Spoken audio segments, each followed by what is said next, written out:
Aujourd'hui, nous allons essentiellement travailler sur, comme vous savez qu'aujourd'hui c'est la fête de Yutet Kislev. Alors la fête de Yutet Kislev, c'est, chez les Chassidim, on appelle ça le Rosh Hashanah de la Chassidoute. Le Rosh Hashanah, ça c'est quelque chose d'assez simple, de la Chassidoute, de l'étude de la Chassidoute. Pourquoi on appelle ça le Rosh Hashanah de la Chassidoute? Comme on va le voir un tout petit peu plus tard, c'est parce que en l'année 1798, en hébreu ça nous fait Tavkuf Nuntet, en l'année 5559, le Admor Hazaken, le premier rabbi de Lubavitch, donc le rabbi Shneur Zalman, a été arrêté par l'armée rouge ou le gouvernement de l'époque a été arrêté. Messieurs, évidemment, les raisons essentielles, c'est le gouvernement a besoin d'excuses pour arrêter le Admor Hazaken, puisque c'était un tzaddik. Donc c'était quoi les excuses? C'est que les mitnagdim, ce qu'on appelle les mitnagdim, ceux qui étaient contre le développement de la chassidoute, parce que tout simplement c'était un nouveau chemin, ou il y a encore d'autres raisons qu'hier soir on a expliqué, que même politiquement, on va y revenir, ça pouvait les déranger. Et donc les mitnagdim ont inventé plusieurs excuses pour enfermer l'Admor Hazaken. Une des excuses était que l'Admor Hazaken s'occupait de ramasser de l'argent pour envoyer en Israël. Pourquoi il envoyait de l'argent en Israël? Parce que son maître était le Baal Shem Tov. En vérité, le maître du Chassidisme, c'était le Baal Shem Tov. Après, il y avait le Maggid de Mezrich, le Rabbi Dover de Mezrich. Et après, il y avait lui, il était l'élève du Maggid de Mezrich. Ensuite, lorsque le Maggid de Mezrich est décédé, il a été l'élève du Rabbi Menachem Mendel de Vitebsk. Ce Rabbi Menachem Mendel de Vitebsk, à cause de la pression des mitnagdim, il a décidé de faire sa aliyah en Israël. Et là-bas, il est monté avec plusieurs chassidim et il fallait les faire vivre, puisqu'en Israël, c'était très difficile. Et donc, l'Admor Hazaken, que lui, il est resté pour s'occuper de diffuser la chassidoute, il s'occupait aussi de ramasser de l'argent pour eux. Et donc, qu'est-ce qu'ils ont utilisé comme excuse? Comme quoi l'Admor Hazaken, il donnait de l'argent au gouvernement turc, ottoman de l'époque, pour justement faire contrebalancer le pouvoir, etc. Il a été enfermé. Et il est resté là-bas du 24 Tishri jusqu'à le 19 Kislev. Et à l'époque, c'était très compliqué. Alors maintenant, pourquoi c'est une grande fête pour des chassidim? Parce que les chassidim, en réalité, ce qu'on appelle chassidim, c'est un juif, il doit considérer que tout ce qui se passe dans ce monde-là, parce que ça a été décidé de là-haut. C'est pas les chassidim qui doivent décider comme ça, c'est pas les chassidim qui doivent réfléchir comme ça. C'est un juif. Un juif, ça doit être clair dans sa tête que tout ce qui se passe ici-bas, c'est parce que c'est Dieu qui l'a décidé. Pourquoi Dieu va décider pour nous certaines choses? C'est par rapport à notre travail à nous, ou par rapport à notre environnement, par rapport à certains paramètres. Si maintenant j'ai envie qu'Akadosh Baruch Hu décide des choses différentes, je dois me changer moi-même. Lorsque je me change moi-même, je ne suis plus le même, je montre à Hachem que moi je me change. Akadosh Baruch Hu, normalement, il va se changer aussi. Alors, ça c'est lorsqu'on est des gens simples. Mais lorsqu'on parle du Admor Hazaken, il n'a rien à se changer. Donc pourquoi il a été emprisonné? Ce n'était pas lui personnel ce qu'il avait à se changer, c'était l'action qu'il menait. Quelle était l'action majeure de sa vie, l'Admor Hazaken? C'est la diffusion de la chassidoute. Et à l'époque, on était à le bourgeonnement de la chassidoute. Et donc, à Kadosh Baruch Hu, il n'était pas intéressé, peut-être, en tout cas là-haut, ils n'étaient pas intéressés qu'on dévoile tous les secrets. Parce que vous savez que la chassidoute, c'est de la Kabbale. Là, ce qu'on est en train d'étudier depuis quelques semaines déjà, on étudie, c'est de la Kabbale, c'est comme le Zohar. Pourtant, vous demandez à vos maris, est-ce que tu es parti étudier le Zohar? Qu'est-ce qu'il va vous dire? Oh non, le Zohar, c'est à 40 ans, c'est ci, c'est ça, c'est n'importe quoi, c'est plein de choses. Mais vous voyez bien que ce qu'on a étudié depuis qu'on a commencé ensemble, c'est de la Kabbale. C'est pour ça que vous êtes devenus plus folles, comme ce qui est dit. On est déjà à la base, mais on n'est pas devenu plus. Ok? Donc pourquoi? C'est de la Kabbale. Parce qu'en vérité, c'est pas vrai ce qui est dit sur la Kabbale, qu'en vérité, il faut avoir 40 ans. Ce qu'il faut avoir, c'est un bon maître et des bonnes explications.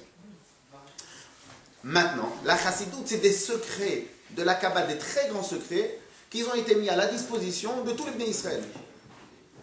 Et là-haut, il y avait une discussion. Est-ce que tous les secrets de la couronne d'Akadosh Baruch Hu, tous les secrets de la Torah, on va venir, on va les diffuser, les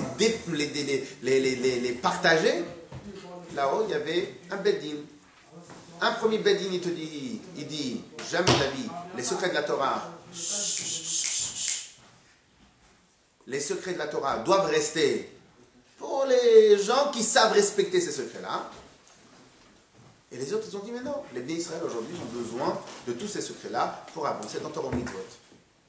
Depuis le 24 Tishri jusqu'à Yutet Kislev, là où il y avait le Beddin.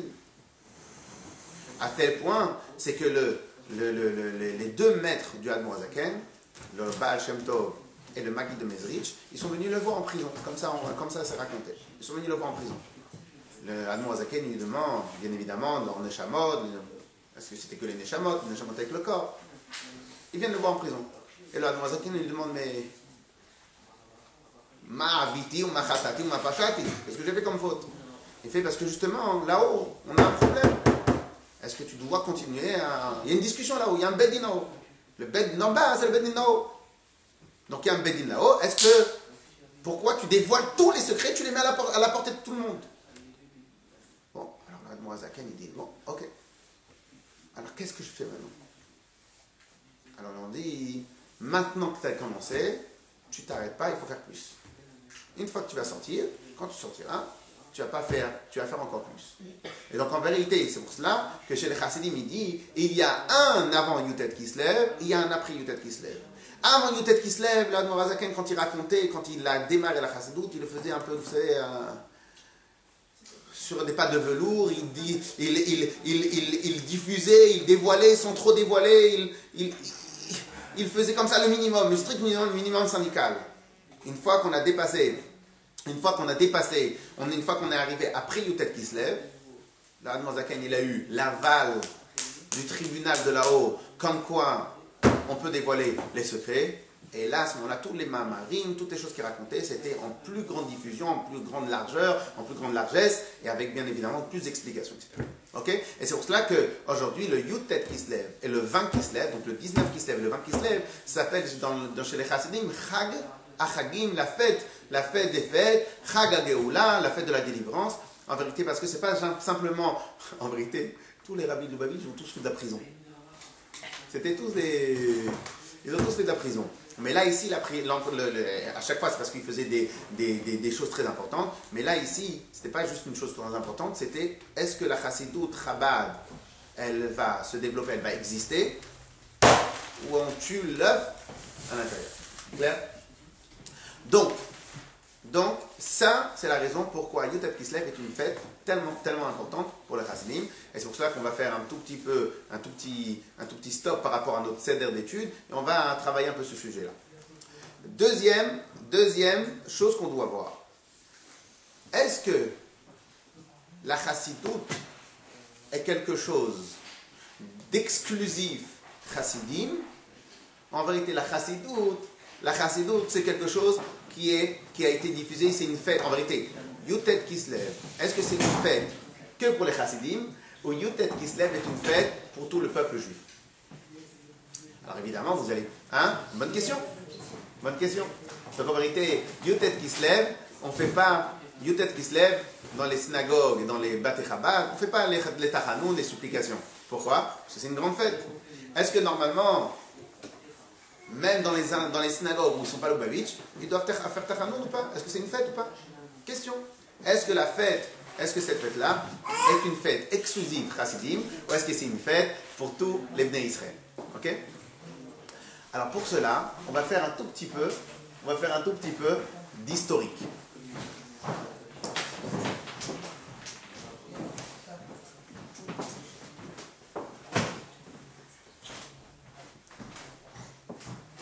Alors, l'historique, c'est le suivant. Le premier fondateur de la Chassidoute, en général, c'est le Rabbi Israël Baal Shem Tov. Lui-même, il était héritier d'une lignée de grands Baal Shem. Il y avait Rabbi Adam Baal Shem, il y avait Rabbi Eliyahu Baal Shem, il y avait Rabbi Michel, je crois aussi, Baal Shem. Lui, le Baal Shem Tov était, personne ne le sait, Mais le Baal Shem Tov n'était que le quatrième Baal Shem Tov.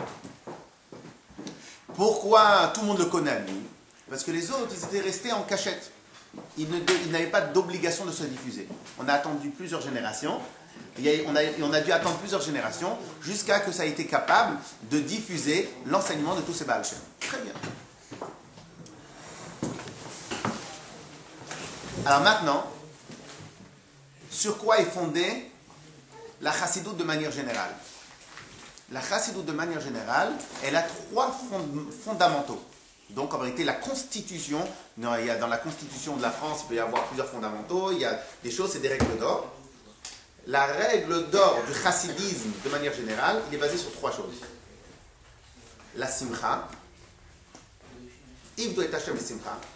Et ce n'est pas une chose importante, c'est une chose primordiale. Deuxième fondamental du chassidisme, c'est la prière. Faire très attention de beaucoup prier, de prier très très bien. Troisième fondamental, c'est Ahavat Israël. En d'autres termes, si vous voyez un chassid qui est mouchon, il est d'ailleurs. Il est d'ailleurs. Si vous trouvez un... Mouchon, c'est un mot en yiddish. Mouchon, c'est un mot en yiddish. Il fait la tête, il n'est pas souriant. Parce que je l'ai fait tellement bien avec l'accent que... Alors, on n'a pas compris. Alors, donc, si vous voyez un chassid qui fait pas Ahavat Israël, c'est autre chose qu'un chassid. En tout cas il a raté quelque chose dans sa formation. De la même manière pour la prière. Ce principe-là de la Ahavat Israël débordante n'était pas un principe. À l'époque, c'était un principe pas simplement novateur, mais révolutionnaire. Alors, pour ceux qui connaissent un peu l'histoire des Bnei Israël, à l'époque, il y avait les Juifs qui étudiaient la Torah, les Juifs qui connaissaient la Torah, les Juifs qui avaient une éducation de Torah, et il y avait tous les Amé Haaretz, tous les gens, les ignorants. La règle à l'époque était la suivante. Les gens qui connaissent la Torah, ce sont l'élite du peuple juif, et nous, l'élite, on ne se mélange pas avec les gens du peuple. À tel point qu'on ne se mélange pas avec les gens du peuple, c'est qu'il y avait des synagogues pour les gens qui connaissaient la Torah. Il y avait toute une hiérarchie chez les gens qui connaissaient la Torah. Et les gens du peuple, les gens qui ne connaissaient pas la Torah, ils étaient dans d'autres synagogues, à peine s'ils avaient un rave, parce que le rave, quand il va là-bas, il se amoindrit, il se salit, Oh, ça c'est les résidus des Bnei Israël. Malheureusement, c'est même pas de l'exagération que je vous donne, c'était tel quel. Et ce principe-là, c'était un principe qui était vraiment dans les chromosomes du peuple juif de l'époque. En d'autres termes, il y avait tous ceux qui étudiaient la Torah, ils avaient plus ou moins le pouvoir, disons, et tout le reste, les gens simples, il n'y a personne qui les regardait. Lorsque le Admor Hazaken est arrivé, il est venu, il a révolutionné le peuple juif. Et au contraire, il disait que mais il n'y a pas de différence entre un juif et un autre juif. La seule différence, c'est la quantité de données que nous avons. Un, il va connaître beaucoup de données, qui est beaucoup de Torah. L'autre, il ne va pas rien connaître. Mais le matériel, c'est le même. On est tous des juifs. Ça a dérangé beaucoup de monde à l'époque. Et c'est pour cela qu'il y a eu les mitnagdim, c'est ceux qui se sont opposés à la chassidoute. Et ceux-là, ils ont décidé que jamais de la vie, on va faire la guerre contre le Baal Shem Tov, on va faire la guerre contre les chassidim. Ils révolutionnent tout. C'est comme si du jour au lendemain, on dit que tout le monde sera égaux. Alors qu'il y en a, comme ça s'est, les Havdil, comme ça s'est passé en France, comme ça s'est passé dans tous les pays où il y avait de la noblesse, quand il y a eu la révolution, c'était quoi l'histoire? Les nobles, ils avaient tous les pouvoirs, les nobles, ils avaient droit de vie et de mort, bien évidemment, là, ce n'était pas le même cas. Et lorsqu'il y a eu la révolution française, c'est quoi? C'est un homme, c'est un homme. Il n'y a rien qui te donne aucun droit de plus. Et bien, quelque part, cette révolution, elle a eu lieu bien des années avant. Et c'était quoi cette révolution? C'est, les juifs, on est tous les mêmes. Et chaque juif est au service d'un autre juif. Ça a dérangé beaucoup de monde. Alors, bien évidemment, il va y avoir des excuses, parce qu'on va étudier la Kabbale, etc., etc. La chassidoute, c'est la Kabbale, mais encore une fois, je viens de vous prouver qu'en étudiant la Kabbale, on n'est pas devenu plus fou. On va peut-être encore mieux servir à Kadosh Baruch Hu. Mais ce n'est pas la Kabbale qui rend fou. La Kabbale, c'est de la Torah comme tout le reste. Alors maintenant, je vous ai demandé, la première question était la suivante. Est-ce que la chassidoute, est-ce que Yutet Kislev est une fête pour tous les juifs, ou Yutet Kislev est une fête uniquement pour les chassidim, ou particulièrement les chassidim Chabad? Vous avez dit c'est Pour pour tous tous les les juifs, juifs, mais je ne pense pas que dans les autres synagogues, il y a les deux fêtes. Non, mais c'est pas grave. Mais non. Malheureusement, il y a plein de juifs qui ne sont pas encore religieux. Oui. Pourtant, la Torah, c'est pour tout le monde. Après, maintenant, c'est surtout pour comprendre de quoi il s'agit. Bien. Pour comprendre de quoi il s'agit. Alors maintenant, mais je n'ai pas encore terminé. Alors maintenant, je vais répondre à la question. À l'époque, ça n'existait pas de s'occuper d'un autre juif. Ça n'existait pas. Ça n'existait pas que quelqu'un qui étudie la Torah, il parle avec quelqu'un qui a Amaretz. Évidemment, il y a plein de halachot dessus, mais ils ont été zélés sur ces halachot-là. Ils auraient dû être zélés sur les halachot d'Avat Israël, mais ils ont préféré être zélés sur les halachot que moi je me mêle pas avec des gens qui connaissent pas la Torah, etc., etc., etc. Et donc, toute cette école-là de l'élitisme juif, toute cette école-là, eh ben, ils ne se mêlaient pas au peuple, ils ne s'occupaient pas du peuple. On cherchait une seule chose, à s'élever dans les degrés de connaissance de Torah, comme ça on a une place, comme ça on arrive à trouver une place dans la hiérarchie. Mais, on ne s'occupe pas du peuple, ce n'est pas notre problème à nous. Bon, ils ne sont pas religieux, c'est pas grave, Dieu il leur en fera tchouva. Ah, mais c'est dangereux, le peuple juif peut disparaître, ah, c'est pas mon travail, ils se débrouilleront. Ça a toujours été de tout temps. Aujourd'hui, vous devez sûrement le savoir, et si vous ne le savez pas, on va vous le dire. Aujourd'hui, dans tous les cours, et les seuls qui s'occupaient des autres juifs, c'était les chassidim. Et on verra peut-être plus tard, à un autre moment, peut-être aujourd'hui, que parmi les chassidim, lesquels se sont vraiment occupés des autres juifs, les Chabad. Et ça, c'est de tout temps. Quelqu'un m'avait dit, un shliach, c'est une innovation du Rabbi Lubavitch. Faux, archi faux. L'ampleur qu'a pris le Rabbi, évidemment, c'est une ampleur surdimensionnée que aucun rave au monde, aucun rabbi au monde n'a réussi à faire. Mais le principe même de shliach, c'est pas le Rabbi qui l'a inventé. Le principe même du shliach, c'était les premiers Baal Shem. Les premiers Baal Shem, ils envoyaient les élèves à eux, ce qu'on appelait les kat anistarim, les tzadikim anistarim, les tzadikim cachés. Ils leur demandaient d'aller se mêler parmi le peuple. Et un lui disait, dis Baruch Hashem, quand tu travailles, dis Baruch Hashem. Baruch Hashem, mais j'ai pas l'habitude. Mais des gens qui étaient des ignorants. Dis Baruch Hashem. Mais pourquoi Baruch Hashem? C'est moi qui travaille. Mais non, c'est pas Hashem. C'est pas toi qui travailles, c'est Akadosh Baruch Hu qui te donne la bracha. Ah bon. Baruch Hashem. Les tzadikim anistarim étaient envoyés pour étudier avec eux les histoires de la Gemara. Ce qu'on appelle le Ein Yaakov. À l'intérieur des histoires de la Gemara, il y a beaucoup de leçons. D'autres, ils vont être envoyés pour apprendre à l'Alphabet avec des enfants. Donc le principe même de Shaliach, d'émissaire, n'est pas une innovation. Ensuite, ce principe-là même, il a été hérité au Baal Shem Tov, qui l'a fait évidemment un peu plus important. Le Maggid de Mezrich, encore plus important. Et ensuite, l'Admor HaZaken, il a tout le temps fait cela. Alors, sans parler que l'ampleur, elle a vraiment démarré encore un peu plus avec le Rabbi Yosef Yitzhak, le Rabbi précédent de Lubavitch. Le Rabbi, lui, il lui a donné une autre dimension qui n'avait plus rien à voir. Alors, on peut l'associer à deux paramètres essentiels qui sont apparus avec le Rabbi Lubavitch. C'est quoi le paramètre? C'est que déjà, de toute façon, le Rabbi lui-même, il le disait, déjà, on a 7 générations de travail. 6 générations de travail. 6 générations où les maîtres, ils ont enseigné comment faire un shliach, quoi enseigner. Donc déjà, le Rabbi disait, moi, j'ai rien innové. Je ne fais que d'amplifier tout ce que nos maîtres nous enseignaient. Ça, c'est le premier point. Deuxième paramètre qui a aussi aidé le Rabbi, c'est l'ouverture des frontières. Le monde n'était pas le même au moment où le Rabbi est devenu Rabbi qu'avant. Donc l'ampleur, elle a été surdimensionnée parce que le Rabbi il a fait un grand travail de... C'était pas que ça, c'était aussi du travail. Et parce que c'est un Rabbi, parce que c'est un tzaddik gamour, etc., pour plein de raisons. Mais le principe même, la notion de shliach, elle a toujours existé chez les chassidim. Pourquoi? Parce que shliach est une conséquence de l'amour que je porte à un autre juif. Si je l'aime l'autre juif, comment je le laisse comme ça? Donc comme dans les gènes du chassidisme, c'est aimer l'autre juif. Donc ça, si tu l'aimes vraiment, on va l'aider. Ok, alors je suis obligé d'aller à Tchaliach. Ok, très bien. Tout ça pour nous dire quoi? Aujourd'hui, dans beaucoup de courants de pensée juifs, aujourd'hui, faire ce qu'on appelle le kirouv, c'est rapprocher les juifs, c'est à la mode. Mais c'est à la mode.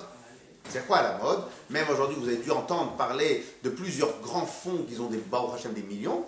Ils disent, voilà, si tu t'occupes d'aider, de rapprocher des juifs, tu auras une pension en plus, tu auras de l'argent en plus. Mais qu'est-ce qui leur arrive? C'est simple. Une idée, elle a besoin de temps pour germer. Tous les autres courants de pensée juifs, en dehors des courants de pensée chassidiques, le juif qui ne connaît pas la Torah, il n'est pas important à nos yeux. Ça n'a rien à voir avec nous. Nous, on doit se concentrer sur notre étude. Mais c'est faux. C'est archi faux. Mais le problème, il est quoi? C'est que vous avez un temps jusqu'à qu'une idée se germe et rentre à l'intérieur de la tête. Lorsqu'on parle d'un peuple, l'idée, elle doit prendre de l'ampleur. Et donc, lorsque maintenant, c'est arrivé, la chassidoute, le rabbi l'a envoyé des shluchim partout. Donc, ces shluchim du rabbi, ils sont arrivés, ils ont parlé avec tous les genres de courants judaïques. Et lorsqu'ils ont vu le travail du rabbi, comme quoi, qu'en vérité, un juif, l'important, c'est un juif. Tout le reste, on n'en a rien à fiche. Après, quelqu'un m'a dit, je ne suis pas très religieux. Une fois, quelqu'un m'a dit, je lui ai dit, c'est faux. Tu es religieux non pratiquant. Quoi, religieux non pratiquant? Attends, excuse-moi, tu aimes la religion? Oui. Tu donnerais ta vie pour la religion? Oui. Ça t'embête de ne pas faire Shabbat? Oui. Ah, t'es religieux alors? Bah, t'es pas pratiquant. Mais cette notion-là de religieux non pratiquant, ça, c'est exactement le principe de la chassidoute. Un juif, c'est un juif. Après, il y a des degrés de pratique. Alors évidemment, plus on avance dans notre savoir, plus on doit améliorer notre pratique. Alors il y en a qui sont ignorants, donc ceux-là, ils vont avancer. Mais faire une différence entre deux juifs, ça n'existe pas. Et donc c'est pour cela, et donc ça c'est la réponse à la question, qui est, est-ce que la chassidoute, est-ce que Yutet Kislev est une fête que pour les Lubavitch, ou une fête que pour les chassidim? Sur cette réponse, je réponds faux. Pourquoi? Puisque quelque part, les idées, certaines idées du chassidisme, certaines idées de chassidoute, ils se sont émergés, ils sont infiltrés tous les courants de pensée du judaïsme. Et c'est pour cela qu'aujourd'hui on voit que tout le monde essaye de rapprocher des juifs. Alors ils ne connaissent pas les raisons, mais avec plaisir, je peux les prendre et je peux leur prouver A plus B de ce que j'avance. Donc au final, si maintenant il y a un tel mouvement aujourd'hui chez les Bnei Israël, pourquoi? C'est parce que grâce au principe de base, l'idée qui est que chaque juif, t'es un juif, je t'aime. Toi t'es un juif, je te connais pas, je t'aime. T'es un juif, je t'aime alors. Donc ce principe-là, il était à la base chez le Baal Shem Tov. Et ça c'est vérifiable dans les textes. Donc le fait même que tous ces courants de pensée qu'au final, à la base, ils étaient contre ce principe-là, qu'aujourd'hui, ils le rattrapent, ça prouve que l'idée du chassidisme, elle n'a jamais partout. Donc si elle a jamais partout, non mais il faut. Il n'y a pas de tabou ici, il faut tout parler. Je voulais te dire que ce qui est incroyable, c'est qu'il a dû avoir une évidence dès le départ, parce qu'au départ, la Torah, c'est tu aimeras ton prochain comme toi-même. D'accord? Le problème, c'est que... Donc il a dû y avoir quelque chose qui n'allait pas pour qu'arriver au Baal Shem Tov, on décide à nouveau d'aimer son prochain comme soi-même et de lui enseigner. Alors on peut s'étaler sur ce sujet-là beaucoup de temps parce que c'est un sujet général. Mais je vais vous donner quand même un petit aperçu. Vous êtes de quelle origine, vous? Ashkenaz. Vous mangez quoi à la base, avant que vous soyez... Baruch haba. Avant que vous soyez Tuniséité. Vous mangez quoi à table? Gefilte fish. Non. Bon, alors c'est pas grave. Alors, il y a un Tunisien par ici. Alors, vous prenez les coutumes culinaires des Sfarades. Vous prenez les coutumes culinaires des Sfarades. Aujourd'hui, leurs coutumes culinaires, osez me dire qu'elles ne proviennent pas de notre pays, des pays où on habitait. pas seulement qu'elles viennent du pays où on habitait, c'est qu'en vérité, il y a une règle. Et une règle, alors moi, une fois, j'ai expliqué sur d'autres domaines, alors ça va vous faire plaisir un peu cela, mais ne faites pas une révolution à la maison quand vous arrivez. S'il vous plaît. Il faudra même le couper au montage, le truc. Alors, vous savez qu'il y a une machloket très connue, générale, bien que dans les détails c'est pas ça, il y a une machloket connue entre Séfarad et Ashkenaz concernant les brachot sur les mitzvot dont les femmes sont acquittées ou sont exemptées. Chez les Ashkenaz, et comme ça les Chabad nous ont fait, chez les Ashkenaz, si maintenant une femme veut faire une bracha sur une mitzvah qu'elle n'a pas l'obligation, ça sera la soukha, le loulav, ou toutes les autres brachot, le Rama et tous les autres poskim ashkenaz considèrent que la femme a le droit de faire la bracha. Il n'y a pas de problème, elle a le droit de faire Asher Kiddushan ou Mezota Betsivanu, elle a le droit de faire la bracha entièrement. Les Sfarad tiennent, pas tous, mais disons le grand mouvement Sfarad, beaucoup des poskim Sfarad considèrent que la femme n'a pas le droit. J'ai osé faire une comparaison avec la culture des pays Sfarad et la culture des pays Ashkenaz. Dans la culture des pays Sfarad, la femme, elle a toujours été mise en second plan. Donc, si la femme, elle a été mise en second plan, quelque part, même si dans la Torah, il y a tout, même si la Torah, elle est émette, mais les poskim, eux, quand ils réfléchissent, quand ils apprennent la Torah, ils apprennent aussi avec l'éducation, l'atmosphère générale. Donc automatiquement, si dans leur vie, ils ont vécu que la femme, elle avait un statut spécial, particulier, et bien automatiquement, ils ont décidé dans la bracha que la femme n'a pas le droit de dire la bracha lorsqu'elle n'a pas l'obligation. Dans les pays ashkénazes, que la femme, depuis tout le temps, elle a été considérée à l'égal, puisque toutes les révolutions, pourquoi ils font le printemps arabe maintenant, alors que les pays occidentaux, ils ont tout organisé déjà depuis 300 ans, parce qu'ils sont en retard. Mais la révolution, elle a existé. Avant, les femmes n'avaient pas le droit de vote en France. Avant, les femmes n'avaient pas... Donc, il y a toujours eu, sauf que pas dans tous les domaines. Mais la femme a toujours été plus considérée dans les pays ashkénazes, dans les pays occidentaux, que dans les pays orientaux. Qu'est-ce qu'un posek ashkénaze, il tient? Il va tenir par rapport à aussi l'atmosphère du pays. Par rapport à l'atmosphère du pays, moi, je comprends que la femme, elle a toutes les obligations, elle a toutes les manières. En plus, elle a l'obligation dans le chinour, etc., etc. Et donc, les grands mouvements ashkénazes, ils ont considéré que la femme, elle a le droit de faire la bracha. Maintenant, à Bagdad. Bagdad, si je ne me trompe pas, hein? Comment? Bagdad, si je ne me trompe pas, a toujours été une ville où il y a toujours eu des grands scientifiques, si je ne me trompe pas. Est-ce que je me trompe ou je ne me trompe pas? Donc, normalement, Bagdad était un des pays de l'Orient qui a toujours été très, très, très avancé. Après, c'est tombé parce qu'il y a toujours eu des révolutions. Mais à la base, Bagdad était une des grandes villes scientifiques, intelligentes, cultivées, etc., etc. Les poskim de Bagdad ont considéré que la femme ne doit pas la bracha. Hein?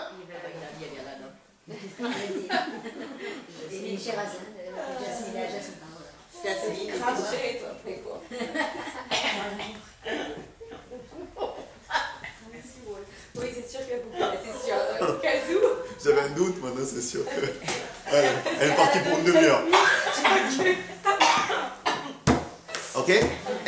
Et donc maintenant, alors vous allez me dire, mais la Torah, alors maintenant vous allez me dire, mais la Torah elle est émette. Eh bien, en vérité, la Torah, il y a plein de paramètres dans la Torah. Comment décider d'une halakha? Eh bien, la décision d'une halakha, elle dépend du Rav. Donc, si le Rav, pour les milliards de paramètres qu'il peut y avoir dans une vie, et par son expérience, et par son étude, et par etc., il décide que la halakha c'est comme ça, voilà, ceux qui le suivent, ils décident comme ça. Mais donc, les Sfaradim, normalement, ils sont censés faire comme les Sfaradim, etc., etc. Sauf que, évidemment, ça n'a pas été tranché complètement, puisque même chez les Sfaradim, il y a plusieurs avis. Mais je dis, généralement, la culture de l'époque.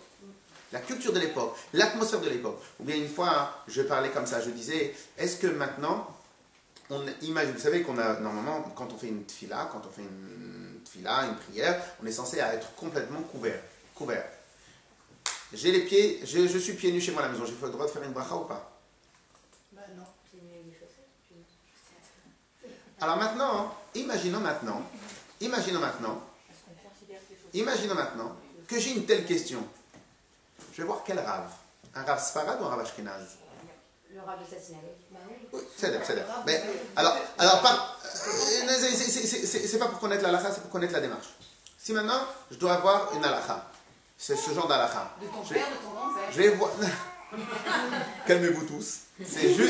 C'est juste un exercice, travaux pratiques, travaux dirigés. Je vais voir un rave ashkenaz ou un rave sfarad. Je vais voir un rave sfarad. Je veux dire pourquoi. Ce genre d'halakha n'est pas maîtrisé, ou n'existe pas dans les pays ashkénazes. Il a toujours fait froid. À tel point, vous regardez dans la halakha du Admour Hazaken, que lui, il était un possèque dans les pays froids, en Russie. Vous savez qu'il est interdit de se déshabiller en dehors de la salle de bain. Et si il y a toute la famille qui est dans la salle de bain, comment je fais? La halakha nous dit, on doit rester sous la couverture et se changer sous la couverture. On n'a pas le droit de découvrir notre corps en dehors de la salle de bain. Très bien. L'Admour Hazaken, textuellement, même pour enlever mes chaussettes, parce qu'avant, ils dormaient, quand il avait froid, ils enlevaient leurs chaussettes du jour pour mettre des sortes de chaussons de la nuit. Il dit, les chaussettes, tu les enlèves sous la couverture. C'est-à-dire que tu dois aller dans la salle de bain pour enlever. Et aujourd'hui, ça n'existe quasiment pas, chez aucun rave au monde, de faire attention à cela. Pourquoi? Entre guillemets, c'est pas d'actualité. Donc ce que je veux vous dire par là, c'est que certaines halakhot n'ont été développées ou n'ont eu un retentissement que dans des endroits où c'était d'actualité. Donc c'est ça que je... Maintenant pour revenir à notre question. Jusqu'à la Révolution française, tous les pays, ils prônaient le noble, la noblesse, ils prônaient les seigneurs et les serfs et tout ce qui pouvait exister. Alors en Russie, je vous en parle même pas. Ça continue encore. Non, où ça? À Londres déjà, en Angleterre. Ouais, mais c'est maîtrisé. Aujourd'hui, la reine et tout ça, ils ont un statut, mais ils n'ont pas de pouvoir. Tout leur statut, il est là parce que vous savez qu'ils voulaient enlever la reine du Canada. La reine d'Angleterre est aussi la reine du Canada. Pendant un moment, certains, ils voulaient l'enlever. Maintenant, ça ne sert à rien qu'elle soit la reine du Canada. Mais vraiment à rien. Au final, parce que ça fait classe et tout ça, ils ont décidé que la reine va rester la reine. Ça fait classe, ça fait marcher un certain business, ça fait marcher... Hein? Quoi? Le Canada est en haut. Non, mais aujourd'hui, ils ont... Ils sont obligés de garder la reine. Non, mais c'est un statut honorifique. C'est un statut honorifique. Ok? Dites un mot contre la reine, ça veut dire que c'est un statut. Oui, mais elle a aucun pouvoir. Elle n'a pas de pouvoir économique. Elle n'a aucun pouvoir exécutif. Elle n'a aucun pouvoir exécutif. Ok? Maintenant, dans l'atmosphère du pays, de toutes les époques, l'atmosphère du pays dans toutes les époques, il y avait les nobles, il y avait l'élite, il y avait les penseurs, il y avait ceux qui avaient tous les droits, et il y avait les rien du tout. Donc si maintenant nous ne sommes pas éclairés par la vraie vérité de la Torah, un instant, je suis éclairé par l'atmosphère qui règne autour. Si l'atmosphère qui règne autour me dit il y a une différence entre les hommes et que je ne suis pas éclairé par le émettre de la Torah, qu'est-ce que je vais faire? Mais c'est comme ça la vie. Si, vous avez dit si je ne suis pas Eh bien, il y en a qui étaient éclairés. Oui, mais nos maîtres, ils étaient éclairés, nos maîtres. Oui, mais la preuve, c'est que chez nos maîtres eux-mêmes, il y a une marloquette dans tous les domaines.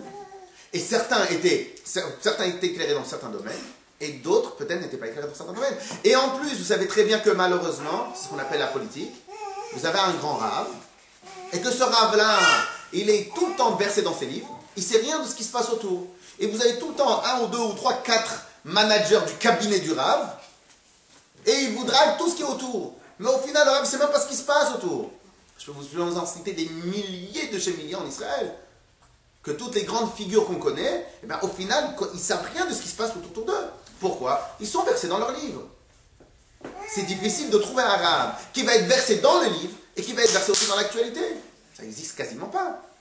Donc en vérité, même s'ils étaient éclairés, eux, chez eux à la maison, mais puisque leur seule passion était d'étudier la Torah, c'est possible qu'ils ne savaient même pas ce qui se passait. Et comme ils ne savaient pas ce qui se passait, ils n'ont jamais pu enseigner. Je vous donne un exemple.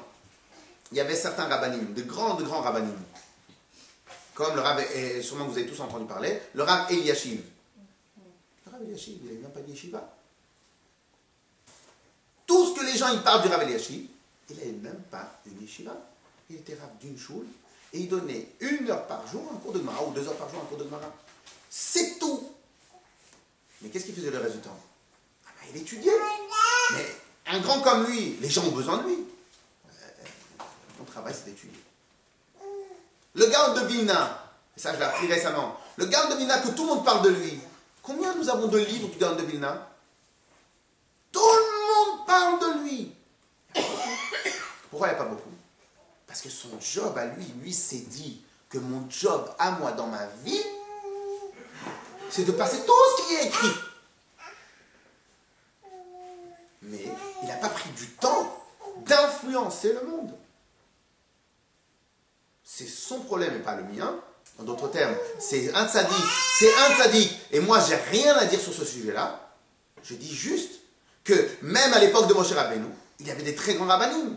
Pas tous, ils ont pris le travail à rebrousser les manches et travailler de faire des choses. Donc c'est-à-dire que ce n'est pas, donc même si ces rabbinim-là, imaginons qu'ils étaient éclairés, mais si maintenant ils ne prennent pas le temps pour transmettre leur enseignement, qu'est-ce qui se passe? Ben, le monde reste dans l'obscurité. Ok? Donc c'est comme, on ne peut pas le dire, est-ce qu'ils étaient éclairés ou ils étaient éclairés? On voit les faits. Les faits font que tous ces mouvements de Kirouv qui existent aujourd'hui sont apparus il y a 10 ans. Avant, il y a 10 ans, il y avait une dame qui donnait des cours ici au Bet Chabad. Et je l'ai eu au téléphone, alors on a parlé qu'il s'occupe comme ça du Kirouv, etc. Je leur dis, ben c'est bon, c'est bien que maintenant vous rentrez dans le jeu. Exactement comme vous venez de dire. Je dis, c'est pas de l'apanage des Chabad de s'occuper des hommes d'Israël. C'est une des règles fondamentales. Donc j'ai dit, c'est bien, vous grossissez les rangs de l'armée. Mais Tachlès, on voit que ça a commencé à démarrer seulement il y a 10 ans. Avant, il y a 10 ans, je pense il y a 10 ans, peut-être même moins. Avant, il y a 10 ans, ça n'existait pas d'influencer les autres. Ceux qui étaient à Bnei Brak restent dans le ghetto de Bnei Brak. Et ils ne sont pas ouverts au monde. C'est tout. Mais encore une fois, que Dieu me préserve de porter un jugement, on est en train de faire des faits. Les faits sont que ça a commencé il y a 10 ans. Maintenant, pourquoi? Parce qu'en vérité, tout ça, c'est un historique. Moi, j'aime bien l'histoire. Pourquoi j'aime bien l'histoire? Parce qu'en vérité, vous ne comprenez une situation aujourd'hui que si vous connaissez l'historique. Si vous voulez comprendre pourquoi un enfant il s'est mal comporté, mais si vous voulez régler son problème, il faut l'écouter, il faut voir, il faut comprendre qu'est-ce qui se passe chez lui à la maison, pourquoi, quels sont les antécédents, qu'est-ce qu'il a rencontré. Il faut connaître tout le paysage. Seulement quand on connaît le paysage, on peut vraiment comprendre. Okay? Donc en vérité aujourd'hui, et c'est pour cela que je voulais dire qu'aujourd'hui la fête de Yud Kislev est une fête nationale, non pas locale, mais nationale. Pourquoi elle est nationale? Parce qu'aujourd'hui, tous les Bnei Israël profitent des idées du chassidisme. Alors évidemment, le chassidisme, il est parfait, lui aussi il a dû profiter d'autres idées, évidemment. Mais dans ce cas-là, la fête de Yud Kislev est une fête nationale. Ok? Alors donc c'est pour cela que Bezrat Hashem, on va rajouter dans l'étude de la Chassidut de manière générale et dans se rapprocher des Bnei Israël et rapprocher les Bnei Israël. Alors maintenant, je ne sais pas encore combien de temps il va nous rester, on va commencer la première préface, pas la préface, la page de garde. La page de garde du Tanya. Donc on fait une petite parenthèse sur l'habitude de ce qu'on étudie d'habitude. Mais pourquoi? Parce que en vérité, de temps en temps, il faut revenir aux repères, il faut revenir aux fondamentaux. La page de garde, madame. Non, la page de garde de madame. Voilà, celle-là. On a chauffage dessus, Il est en option. les clims ici, c'est sûr. Mais le chauffage, c'est la séparation. En vérité, vous me demandez maintenant, mais il y a le chauffage. On a mis l'air conditionné. Désolé.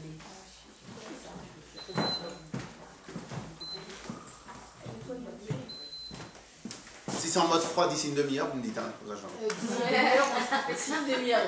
On va laisser, on sera parti.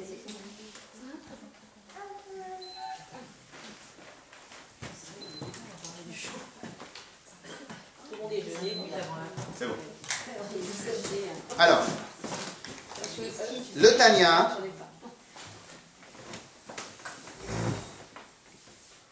Tanya, que tout le monde, en vérité, beaucoup de gens connaissent le...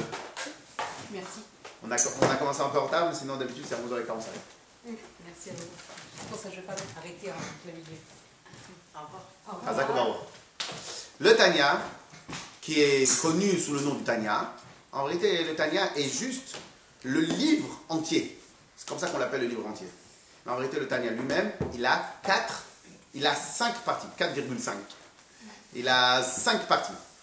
C'est quoi les 5 parties? C'est la partie qu'on étudie nous tous les semaines, ce qu'on appelle le Likuté Amarim. On va voir tout de suite c'est quoi la traduction. Recueil de paroles. Et dans Likuté Amarim lui-même, en vérité il s'appelle le Sefer Shel Benonim. Le livre des intermédiaires. On va expliquer ça. Ensuite, ça c'est la première partie. La deuxième partie, c'est Shar HaYichud Ve'Haïmuna. C'est une partie extraordinaire à étudier. Mais bon, pour cela, on prendra peut-être un autre moment, peut-être d'ici quelques temps, on passera le sujet. Shar HaYichud Ve'Haïmuna, c'est le portail de l'unité de Dieu. C'est en vérité, le principe c'est le suivant, c'est quand on dit Shema Israël Hashem Elokeinu Hashem Echad, écoute Israël, la Kadosh Baruch Hu, ton Dieu est un, c'est que ça veut dire que Hashem il est un.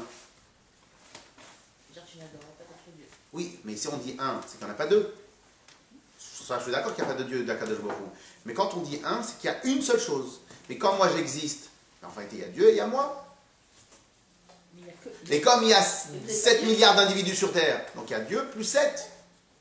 Quand il y a 7 milliards plus toutes les créations, toute l'existence qu'il y a, donc c'est plus. Ça fait 1. Alors vous pourrez m'expliquer un jour comment vous faites. Ça fait 1. Il y a une explication. Il y a une explication. Cette explication. Ça parle pas de l'unité. Ah non, unité c'est qu'on va tous dans le même chemin. C'est un peuple. Un peuple, il va tous dans le même chemin.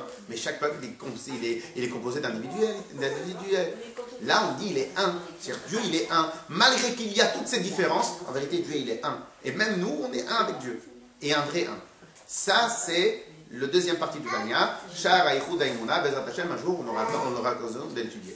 Troisième partie du Tanya, Igeret HaTshuva, la lettre de la Tshuva. En vérité, c'est tous les sujets de lorsque Dieu préserve quelqu'un, il fait une Avera. Qu'est-ce que ça cause comme dommage de faire une Avera? Et quand on fait une Tshuva, qu'est-ce qu'on arrange à travers la Tshuva? Igerot HaKodesh, c'est les lettres saintes du Admor Hazaken qu'il envoyait à ses Chassidim. En vérité, ce n'est pas toutes les lettres, c'est quelques lettres. C'est toutes les lettres qui avaient un vrai contenu de Chassidout et qui pouvaient nous expliquer aussi d'autres sujets qu'on avait déjà étudiés au début du livre. Et le dernier, c'est Kontra Sacharon. Kontra Sacharon, il y a aussi une partie des lettres et aussi une partie de recommandations que l'Admor Hazaken il donnait à ses Chassidim, comme faire attention à la Tfila, faire attention à plein d'autres choses. Donc ça, c'est les 5 parties qu'il y a dans le Tanya. Alors maintenant, on y va. Sefer Likuté Amarim. Donc le livre Likuté Amarim. Chelek Rishon, la première partie. Anikra Beshem, Sefer Shel Benonim, qui est appelé au nom du livre des intermédiaires. Benonim. Rappelez-vous ce qu'on avait étudié tout au début, qu'il y a Tzadik, il y a le Racha, et il y a celui qui est au milieu. Mais c'est quoi celui qui est au milieu? Alors bientôt on va voir que celui qui est au milieu, c'est quelqu'un qui a déjà un niveau très élevé. C'est celui qui ne fait jamais d'avérote. Ni dans l'action, ni dans la parole, ni même dans la pensée. Ce livre-là, il est fait pour nous enseigner comment venir des Bénonim. comment devenir des gens intermédiaires de ce niveau-là. Très bien. Et on va voir tout de suite de quelle manière on peut y arriver. Melo 4, ce livre-là, ça a été un recueil composé, Mipi Sefarim, à travers des livres. Quels sont les livres que l'Admorazaken, il dit qu'il a compilé ou qu'il a pris des recueils? Les livres sont le Shnei Luchot Abrit. Alors c'est connu que le Admorazaken, avant qu'il arrive chez le Maguid de Mezrich, lui-même il cherchait un maître. Donc le maître qu'il a trouvé, c'était un maître mais qui avait écrit un livre. Le Rav Hurevitch, que lui-même, c'est un grand tzaddik, il a écrit un livre de Kabbale très profond qui s'appelle le Shnei Luchot Abrit, les deux tables de l'Alliance. Et ce livre-là était vraiment le maître, le guide du Admorazaken avant qu'il rencontre le Maguid de Mezrich. Et donc ça a été le livre sur lequel il s'est beaucoup appuyé dans toute son étude. Au démarrage. Deuxième livre, c'est les livres du Maharal de Prague. Alors je ne sais pas si vous avez sûrement déjà entendu parler de l'histoire du golem. L'histoire du golem, c'est qui? C'est le Maharal de Prague. Rabbi Yehuda Leib de Prague. Et sa fille, elle s'appelait comment? Et sa femme, elle s'appelait comment? Perla. Et donc le Maharal de Prague était un grand maître, non pas simplement dans la Kabbale, mais dans toutes les sciences de la Terre. Et ça, c'était une des grandes particularités aussi qu'elle avait, le Maharal de Prague, un maître dans toutes les sciences qui existaient. Autre grand maître dans toutes les sciences qui existaient, que tout le monde connaît, le Rambam, Maïmonide. Maïmonide était aussi un des très grands maîtres dans toutes les sciences. Que ça soit dans la science de la Torah, que ça soit dans le côté vétérinaire, que ça soit dans le côté humain. Il était un docteur, il était docteur à la cour, que ça soit psychologue, puisqu'il était aussi considéré chez les goïms, et même chez certains juifs, il est considéré comme un philosophe. Et évidemment, un des plus grands maîtres de la Torah, puisqu'il est communément acquis de dire la phrase suivante sur le Rambam. Mi Moshe ad Moshe, Lokam ke Moshe. Depuis Moshe Rabbeinu jusqu'à Rabbi Moshe ben Maimon, le Rambam. Donc depuis Moshe jusqu'à Moshe, Lokam ke Moshe, il n'y a jamais eu un autre maître comme le Rambam. Donc ça prouve à combien il était grand. Il était grand quoi? À restreindre dans son livre et ne parler à personne? Non, au contraire. Il avait un esprit ouvert d'une immense ouverture et donc il maîtrisait toutes les sciences toutes les sciences du monde. Donc le Admorazaken, il tient que son livre-là lui-même, il a pris tous ces conseils, toutes les choses qu'on va étudier à partir de ces trois grands maîtres, de ces trois grands livres. Ou mipi sofrim, ou bien des scribes. Alors ça, c'est ceux qui sont vivants et qui écrivent. Donc évidemment, il parle de ces deux grands maîtres à lui en personnel, qui sont le Baal Shem Tov, Rabbi Israël Baal Shem Tov, et le Maguid de Mezrich, Rabbi Dovber de Mezrich. Alors maintenant, je ne sais pas si on aura tellement le temps de choses. Est-ce que vous me permettez qu'on s'arrête à 25? Ça ne dérange personne? Je m'excuse. On terminera à l'heure. On va faire en sorte de terminer à l'heure et de commencer à l'heure. Un vœu pieux, mais on va y arriver. Alors, Meyoussad. Ce livre entier est basé sur un seul passouk de la Torah. C'est quoi? En vérité, pas basé, Mechila. Il a un seul leitmotiv. Un passouk de la Torah qui s'appelle Ki karov elecha adavar meod beficha uvilvavcha la'asoto. Il y a un passouk dans la parashat Nitzavim où Hachem il dit comme ça: ne vous dites pas que la Torah elle se trouve dans le ciel et qu'il faut trouver une échelle pour aller la chercher. Ne dites pas que la Torah elle se trouve outre-Atlantique, qu'il faut trouver une embarcation pour aller la chercher, il faut la ramener. Non. La Torah, elle est très proche de toi. Dans ta bouche, dans ton cœur, dans ta pensée pour le faire. Très facile d'accès, très facile. Et il est connu la blague qui est dite dans la Gemara sur le pasouk Ma Hashem, que Moshe Rabbeinu disait, au Bnei Israël disait, Ma Hashem shoel mimcha, kim leira oto. Qu'est-ce que Akadosh Baruch Hu vous demande au final? Juste de craindre. La Gemara disait, c'est un chariot Moshe Rabbeinu. Qu'est-ce qu'il te demande? Juste d'être un tzaddik, ça va. C'est pas. Vechi, Leira auto, miltaz utrataï. Quoi, de craindre Dieu, c'est seulement facile. Qu'est-ce qu'il te demande déjà? Il te demande juste de le craindre. C'est tellement facile. Donc en vérité, il est clair que servir Dieu de tous ses membres, de tout son corps, c'est quelque chose qui est difficile. Et pourtant, c'est pas le rabbi qui a dit Kikarov elecha davar meod. C'est pas le rabbi. C'est Dieu qui a dit que la Torah elle est Karov elecha davar meod. Elle est très proche. Voilà, il faut choisir ce que vous voulez. Ou c'est dur, ou c'est facile. Vous pouvez pas me... Et donc, l'Admo Azaken, il tient, non. Kikarov elecha davar meod. Le pasteur qui nous dit, c'est proche. Comment on fait pour que ça soit proche? Donc, tout le livre du Tanya, enfin, pas du Tanya, le première partie, Sefer Shel Benonim, il est basé pour une seule et unique but. Nous donner les conseils, nous expliquer de quelle manière à devenir Benoni, à devenir quelqu'un qui ne fait jamais une seule avéra, ni dans la pensée, ni dans la parole de l'action. Bon, ok, alors on va s'arracher les cheveux, très bien. On va s'arracher les cheveux de la perruque, on va s'arracher tout, on va s'arracher les cheveux. Mais non. Bederech, regardez, Echu Karov Meod. Comment la chose, elle est proche? Bederech Aruka ou Ktsara. D'une manière longue, c'est vrai, mais courte. Cette histoire-là de longue et courte, il y a une histoire qui est marquée dans la Gemara, dans le Talmud de Jérusalem. Une fois, il y avait, je ne me rappelle plus, je crois que c'était Rabbi Yochanan. Une fois, il a dû arriver à Yerushalayim. Il était à côté de Yerushalayim, il devait arriver dans un endroit.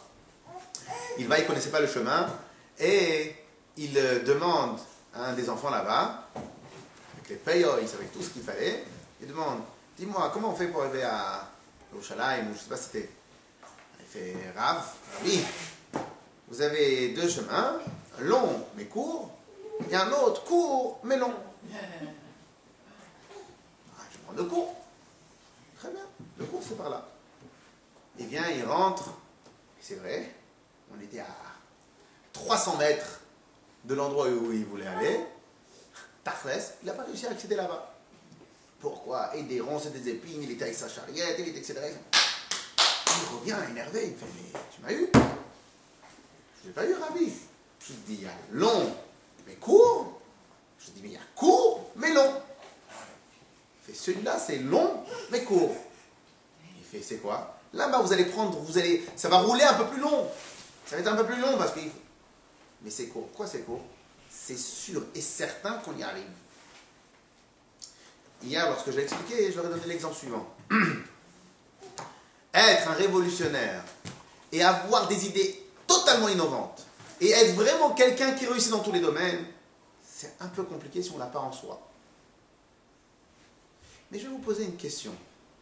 Imaginons maintenant, je prends quelqu'un qui a réussi dans les études. Et moi, j'étais fatigué. Maintenant, il m'a énervé, j'ai envie de réussir comme lui.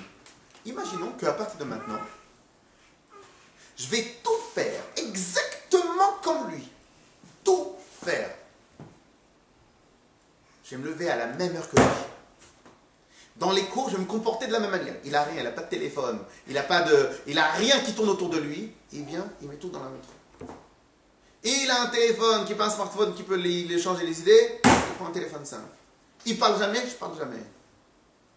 Quand il sort, il ne regarde pas à droite à gauche, il reprend son livre, il révise. Je prends mon livre et je révise.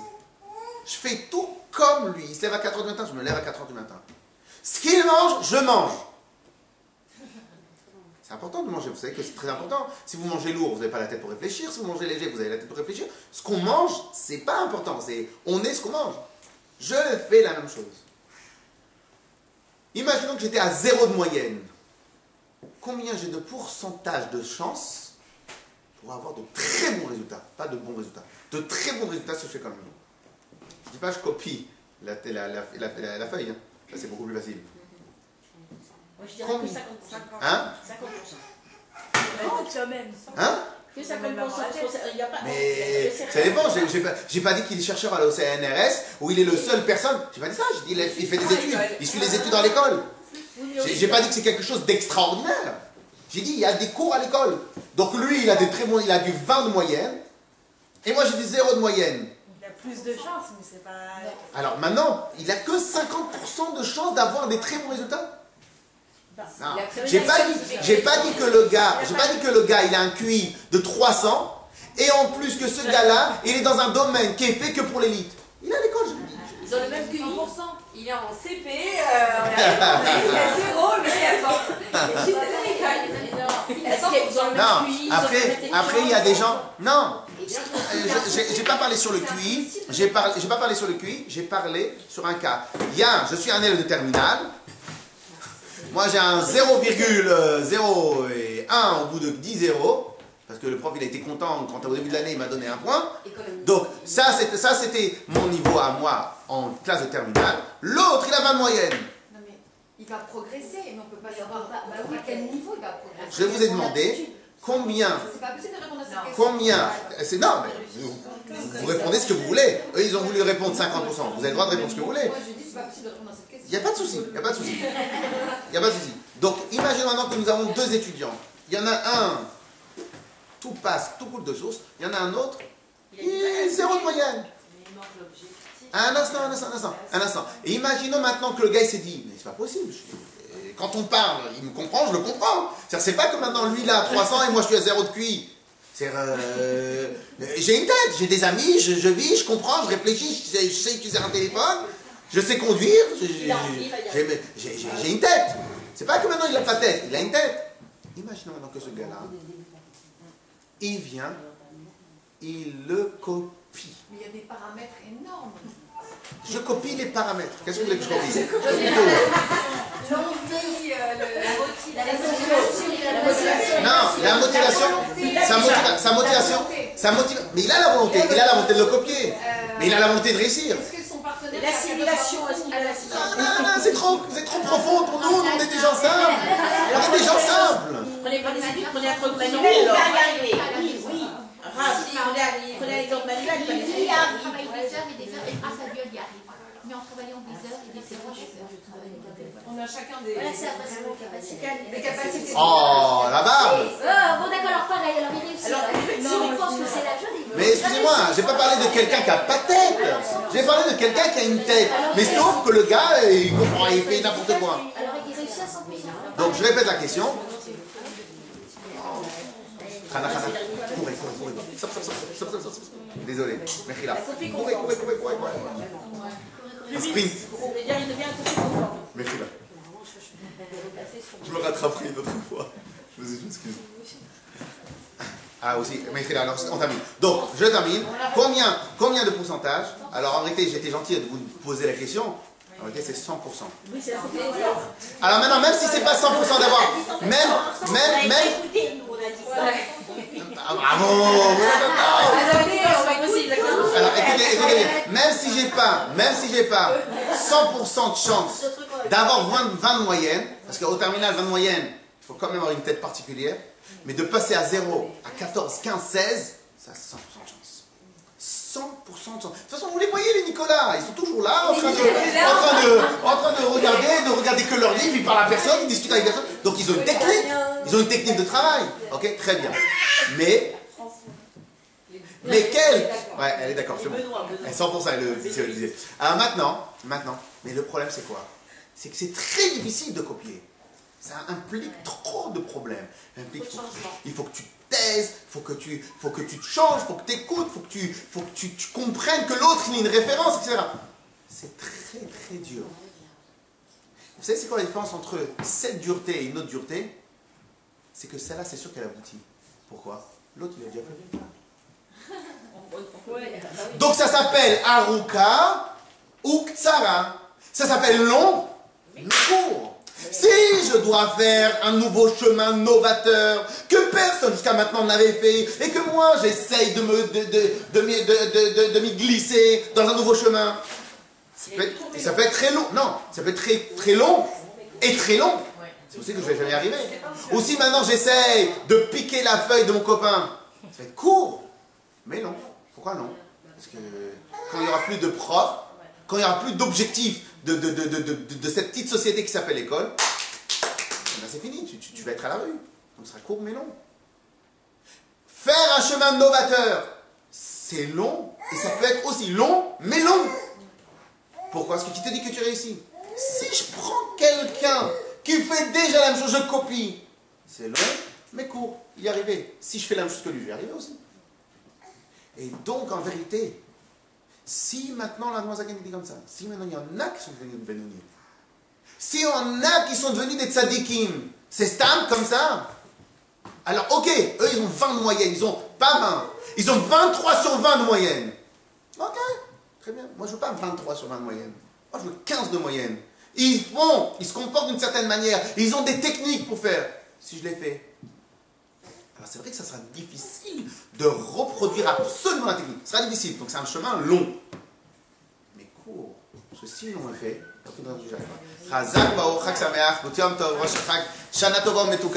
dans l'étude de la Torah et de la Chassidut.